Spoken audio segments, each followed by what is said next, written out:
नमस्कार। भारतीय सभ्यता के विस्तार कई देशों में है।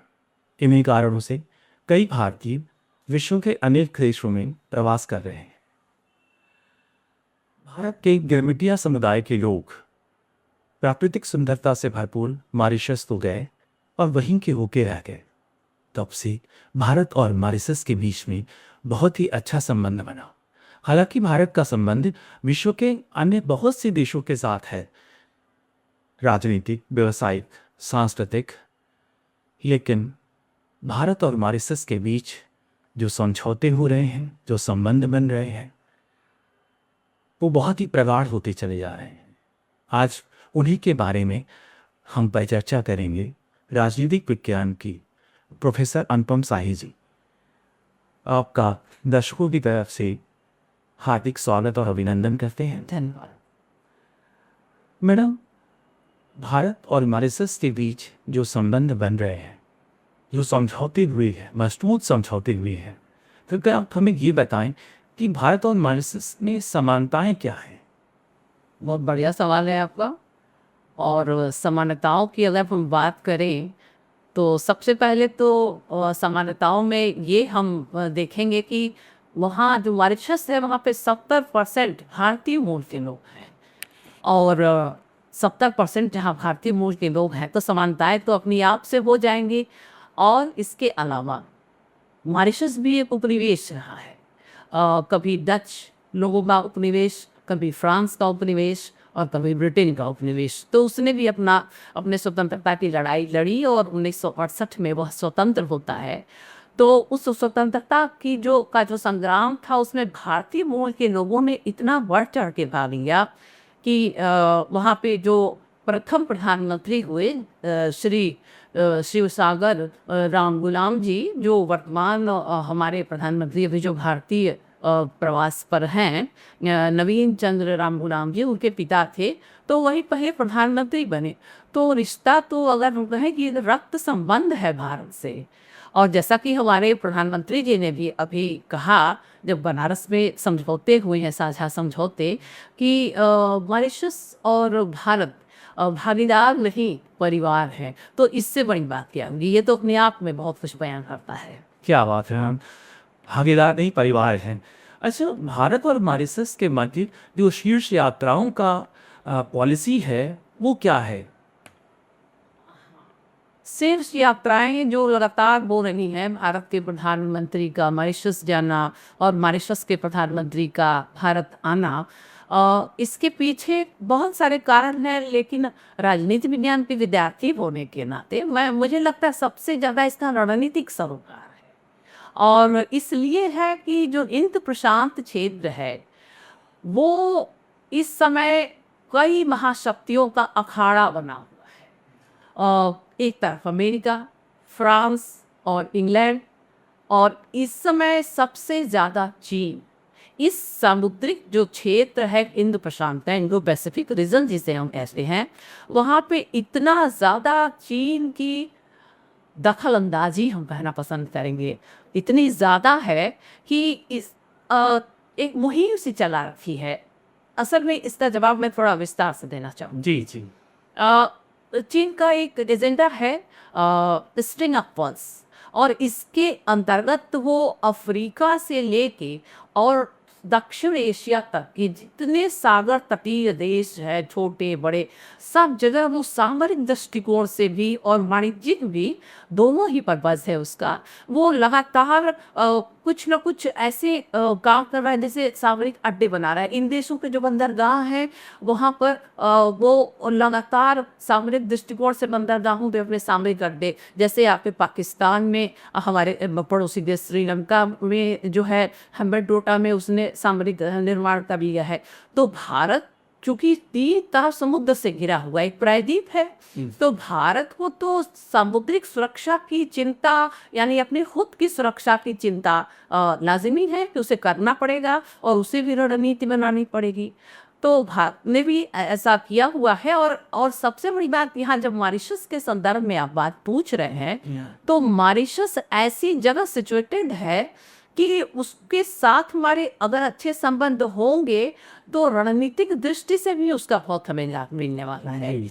और भारत जो है या उसका अपना एक उसका भी एक विज़न है, महासागर विज़न।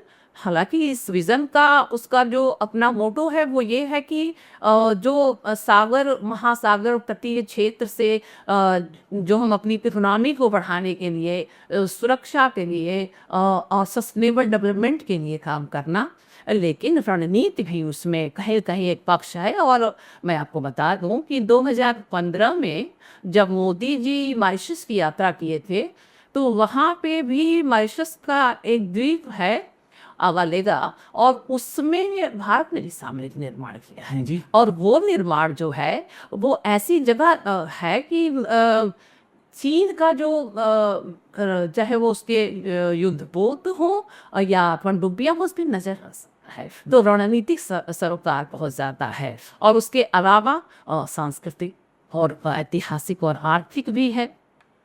सामुद्रिक सुरक्षा को लेकर के एक वजह ये है कि भारत और मॉरिशस के संबंध और भी अच्छे हों सुरक्षा के दृष्टिकोण से। लेकिन मैम, क्या भारत और मॉरिशस के बीच जो मजबूत संबंध दिखाई पड़ रहे हैं उनकी और क्या वजहें हो सकती हैं? ये बढ़िया सवाल है जी, आपका। जी। रणनीतिक तो जग जाहिर है, इसके अलावा हमारा ऐतिहासिक संबंध है उनसे। जी। मैंने जैसे आपको शुरू में बताया कि रक्त संबंध जैसा है, जी। तो वो ऐतिहासिकता ऐतिहासिक भी है और सांस्कृतिक भी है और आर्थिक भी है।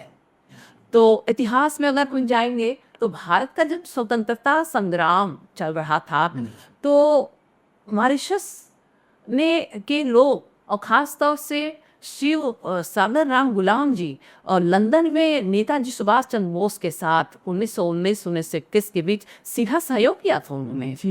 जब हमारे सुभाष चंद्र बोस स्वतंत्रता संग्राम की लड़ाई लड़ रहे थे, तो ऐसे में इतिहास तो बहुत पुराना है, जड़ें तो हमारी आपस की बड़ी गहरी है। और सांस्कृतिक भाई जहाँ पे 70% भारतीय है, 48% हिंदू हैं, तो वहाँ पे भाषा बोली, वहाँ पे हिंदी बोली जाती है, वहाँ पे भोजपुरी बोली जाती है, वहाँ पे मराठी बोली जाती है, तमिल बोली जाती है। तो वो जब लोग हैं तो हमारी संस्कृति है, हमारी कल्चर भी है। मोदी जी अभी जब मार्च में दौरा किए थे मॉरिशस का, तो भोजपुरी गाने से उनका स्वागत किया गया था। तो संस्कृत तो बहुत ज़्यादा मिली जुली सी है।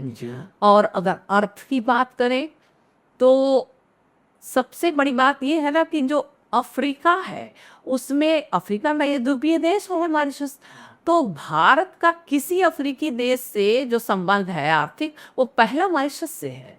और एफडीआई जो है वो मॉरिशस सिंगापुर के बाद दूसरा देश है जो सबसे ज़्यादा एफडीआई का सोर्स है भारत में। ये एक चीज़। और दूसरी चीज़ कि अगर अफ्रीका में अपने व्यापार को भारत को आगे बढ़ाना है तो गेटवे का काम मॉरिशस करेगा। क्या बात। तो इसलिए बहुत सारे रिश्ते मॉरिशस के साथ हमारे हैं और ये मजबूत रहेंगे। तो सामुद्रिक सुरक्षा से लेके सांस्कृतिक, ऐतिहासिक और आर्थिक सारी चीज़ें हमारे लिए बेनिफिट रहेंगी और मॉरिशस के लिए तो है। क्या बात है। मैंने सारी चीज़ें मैंने गेटवे की तरह काम कर रहा है मॉरिशस हमारे लिए। जी। अच्छा, आज मैडम, इन दोनों देशों के मध्य जो मजबूत संबंध बन रहे हैं उसमें आजकल टेक्निकल टर्म्स चल रहे हैं, जैसे ब्लू इकोनॉमी, हाइड्रोग्राफी। हमारे दर्शक जानना चाहते हैं कि ऐसे टर्म्स का क्या यूज है और इसको सरल तरीके से बताएं। अच्छा, ठीक है। देखिए, टेक्नोलॉजी तो हमारे जीवन में रच बस गई है जी। और राजनीति से अछूती कैसे रह सकती है। जी। तो ये दोनों है तो टेक्निकल शब्द, लेकिन आजकल थोड़ा ज़्यादा इनका प्रयोग हो रहा है। अभी हाइड्रोग्राफी की आप बात किए तो जो भारत और मॉरिशस के साथ साझा समझौते 7 बिंदुओं पर हुए हैं, उस पर हाइड्रोग्राफी एक बड़ा मुद्दा है। और ये दोनों कहने के लिए दो हैं लेकिन बड़ा एक दूसरे के पूरक जैसे हैं। जी। हाइड्रोग्राफी एक्चुअली एक विधा है विज्ञान की, और इसके अंतर्गत जो सागर या सागरीय जो महासागर क्षेत्र है जो उसमें नेविगेशन के लिए इसका यूज, पानी की गहराई, पानी का घनत्व, और इसके अलावा आप जैसे जो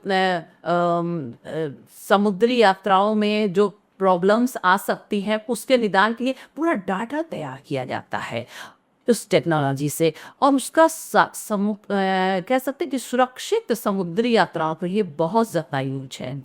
तो ये हो गया हाइड्रोग्राफी। और ब्लू इकोनॉमी का जहाँ तक सवाल है, तो ब्लू इकोनॉमी एक सिंबॉलिक टर्म है। और ये जो सामुद्रिक संसाधन होते हैं उसका कैसे हम उपयोग करें कि हमारी आर्थिकी बढ़े, हमारा हम अर्थोपार्जन। अब जैसे चाहे वो मछली पकड़ के हो, चाहे वो जैव ईंधन हो, चाहे वो जलीय कृषि हो, या और भी बहुत सारी चीज़ें हैं। तो उससे कैसे आर्थिकी को अपग्रेड किया जाए एक चीज़, लेकिन उसमें एक चीज़ इसका ध्यान रखने की ज़रूरत होती है, और उसके साथ ही वो जुड़ा हुआ है कि सामुद्रिकी पारिस्थितिकी को कोई नुकसान ना। क्या बात है। जी, बहुत बहुत धन्यवाद प्रोफेसर अनुपम साई जी का, जिन्होंने भारत और मॉरिशस के संबंध को इतने नाजुक तरीके से, इतने प्रगाढ़ संबंधों को मजबूती से दर्शाया है। रक्त संबंध जैसे एक इमोशंस वर्ड्स को लेकर के हमारे सामने आई हैं। वास्तव में मॉरिशस में 70% भारतीय हैं, 48% हिंदू हैं, और वहाँ की संस्कृति, वहाँ की सभ्यता, वहाँ की कला हमारे साथ भेद भाव कुछ नहीं रखते, हमेशा एक होते हैं। आर्थिक व्यवस्था, हाइड्रोग्राफी और ब्लू इकोनॉमी जैसे शब्द बहुत ही अच्छे ढंग से समझाया। मछली पकड़ना, वहाँ से सामुद्रिक यात्राओं के दौरान जो घुसपैठिए घुस जाते थे, उनसे सुरक्षा मॉरिशस के द्वारा होना, ये सब सारी बातें मैडम ने बहुत ही बखूबी से और अच्छे से भारत और मॉरिशस के मजबूत संबंधों को दर्शाया है। हम आपका बहुत बहुत धन्यवाद देते हैं और दर्शकों से अपेक्षा रखते हैं कि आप सबको इनकी सरल भाषा में समझ में आया होगा भारत मॉरिशस संबंध के बारे में। मैडम नमस्कार।